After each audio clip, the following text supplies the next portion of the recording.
Welcome back. और तालीम किसी भी उम्र में हासिल की जा सकती है, किसी भी फेज़ ऑफ लाइफ में हासिल की जा सकती है।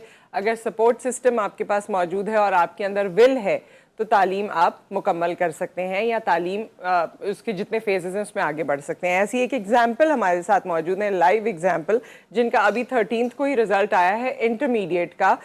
कॉमर्स ग्रुप से इन्होंने पेपर दिए थे और 3rd पोजीशन हासिल की है। हमारे साथ मुस्फिरा नाज यावर मौजूद हैं। अस्सलाम वालेकुम। कैसी हैं आप? ठीक ठाक हैं? और दोनों बच्चों के साथ यहाँ पर मौजूद हैं, ना सिर्फ दोनों बच्चे मौजूद हैं, इनकी मदर इन लॉ भी यहाँ पर मौजूद हैं। अस्सलाम वालेकुम। और आज इन्होंने कहा कि भाई मैं यहाँ तक पहुंची भी इसलिए हूँ क्योंकि अम्मी ने मेरा साथ दिया था, मदर इन लॉ ने साथ दिया, तो यहाँ तक पहुंची है। अच्छा, पहले तो बहुत बहुत मुबारक हो आपको मुस्फिरा, 3rd पोजीशन आपने हासिल की। शादी को कितना टाइम हुआ है? शादी को मेरे 6 इयर्स हो गए आज। अच्छा, आज ही हुए। वेडिंग एनिवर्सरी की बहुत बहुत आपको मुबारक हो। तो ये बताइए कि तालीम कब छोड़ दी थी? जस्ट शादी से पहले मैंने ड्रॉप किया था अपना। फिर उसके बाद मैट्रिक किया था उस वक्त? नहीं, मैट्रिक के मैं DHMS किया था, होम्योपैथिक मेडिसिन में। अच्छा। तो उसके बाद शादी हो गई। तो मैंने उस वक्त जो है इक्विवेलेंट पेपर्स दिए थे इक्विवेलेंट के लिए। लेकिन जब अभी थोड़े अरसे बाद, जब शादी होने के बाद, मैंने कहा कि उस डिग्री की इतनी अहमियत नहीं है, उस डिग्री नहीं है वो वैसे इक्विवेलेंट पेपर देने से। तो फिर उसके बाद मैंने कॉमर्स, प्राइवेट पे भी मेरा ज़्यादा रुझान था, तो कॉमर्स में प्राइवेट मैंने। तो ये अकाउंट्स, इकोनॉमिक्स, ये वो सब सही लगा, समझ में आया? हाँ, मुझे शौक है इन सब चीज़ों का। मतलब मेरा विजन भी इसमें बहुत ज़्यादा आगे। मैं अपने हस्बैंड से भी इसी बारे टॉपिक्स पे बात करती रहती हूँ, तो मेरा एक इंटरेस्ट इसमें ज़्यादा। तो आपने प्राइवेट किया है ये? जी, अभी प्राइवेट किया। तो कैसे मैनेज किया और किससे ट्यूशंस लिए? फिर छोटे बच्चे बहुत छोटे हैं, तो कैसे मैनेज होता था? जब मैंने शुरू स्टडी स्टार्ट की थी तो मेरी बेटी 8 मंथ्स की थी और ये 3 इयर्स के थे। तो उस वक्त थोड़ा बहुत ज़्यादा टफ लगा, एक स्ट्रगलिंग फेज था कि नहीं करके अपने ऊपर भी, कि नहीं अब ये करके करना ही है, पूरा करना है, कुछ भी करके करना है। लेकिन फिर आहिस्ता आहिस्ता मैंने कोचिंग ली। कोचिंग हमारे कॉमर्स एकेडमी थी, अल मुनव्वर। फिर वहाँ पे मेरे टीचर अच्छे थे अकाउंट्स के, और मतलब मेरे पास लिमिटेड टाइम था। जितना टाइम जितनी देर मेरा बेटा मदरसे जाता था, स्कूल से आके मदरसे जाते हैं ये मुंददावर, तो उतनी देर मैं कोचिंग, फिर वापसी में हम सब साथ घर पे, फिर इनका टाइम शुरू हो जाता है। तो उस वक्त तो प्रैक्टिस और उसकी सारी चीजें ये कैसे फिर करती थी? प्रैक्टिस ये थोड़ी, मतलब बच्चों को सुला के रात में एक आपके पास टाइम बचता है, बाकी क्योंकि देखो पास हो जाना ही काफी, आप तो माशाल्लाह पोजीशन लेकर आ गई हैं। हाँ, एक शौक था कि नहीं करके दिखाना। बाकी मेरा ये था कि जो बच्चों का टाइम है किसी को डिस्टर्ब नहीं करना, अपने पढ़ाई से किसी को, मतलब खाने बनाने और वो सब कुछ करने, वो साथ चलते रहे, वो सब चीजें अपनी जगह ही चलती रही। किसी को बर्डनाइज नहीं करेंगे आगे जाके कोई और भी पढ़ाई के लिए क्या के इंकरेज ही हो के आगे पढ़ाई करे। अच्छा, तो ये कैसे इन्होंने जब आपसे कहा कि मुझे आगे पढ़ना है और आज भी आप इनको लेकर आई, तो जरा ये बताइए ये सपोर्ट सिस्टम जो आपका है ये कैसा है? किस तरह, आप क्या सोचा था आपने जब पहली दफा इन्होंने कहा था आपसे?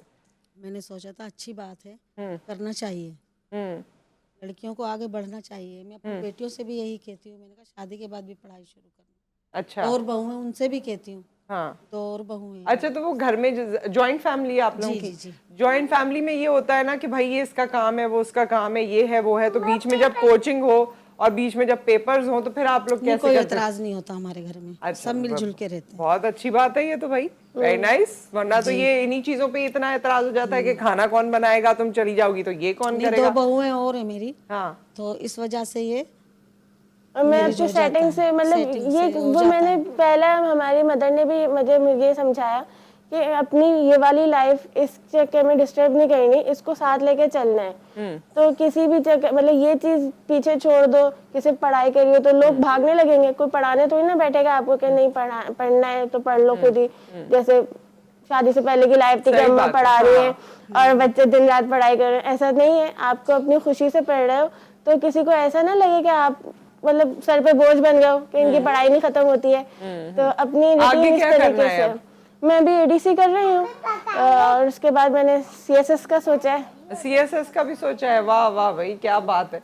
बहू अफसर बन जाएंगी तो फिर तो क्या इसमें बात मेरे होगी। फादर इन लॉ का बहुत हाथ हमारे लिए तो बहुत फख्र की नहीं बात नहीं, होगी। इसमें मेरे फादर इन लॉ की बहुत ज्यादा, मेरे फादर इन लॉ भी बहुत सपोर्ट करते हैं। अच्छा। जैसे अगर देखा जाए ना ग्रेजुअली, तो मेरे हस्बैंड, मेरे मदर इन लॉ, फादर सब मुझे ज्यादा सपोर्ट करते हैं कि पढ़ाई ठीक है कर लो।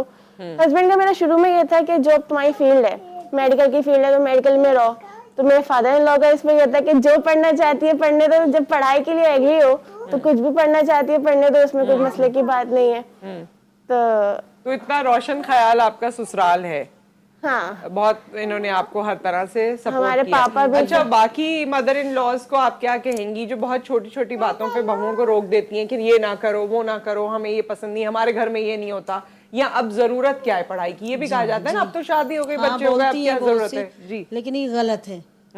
आगे पढ़ाना चाहिए, औरतों को आगे बढ़ना चाहिए, क्योंकि हम पीछे रह गए। हम सोचते हैं ये बहुएं बेटियां ये आगे बढ़े। हाँ, सही बात है। ठीक है, ये हाँ, क्योंकि पहले यही होता था कि घर में बैठो, जाना नहीं चाहिए, बाहर नहीं जाना चाहिए। मैं खिलाफ हूँ इस बात के। जो करना इनकी मर्जी है, जो इनका दिल चाहता है आगे पढ़े, जितना पढ़ना चाहे पढ़े, हम इनके साथ हैं। मेरी मदर इन लॉ की ये भी बात है, मतलब अपने रिलेटिव्स में भी ये बताती हैं कि अच्छा होता है घर में अगर कोई पढ़ा लिखा होता है। हमारे बच्चे कम से कम, हमें इनको खुद पता होता है कि ये क्या पढ़ रहे हैं क्या नहीं पढ़ रहे। अपने और अपने इर्द रिलेटिव्स में भी अम्मी यही बात करती हैं कि जो पढ़ी लिखी माँ जो है वो पढ़ा बच्चों लिखा के लिए माशरा भी, जन्म दे सकती है। बिल्कुल बिल्कुल। और ये इनका नाम क्या है? हुरम।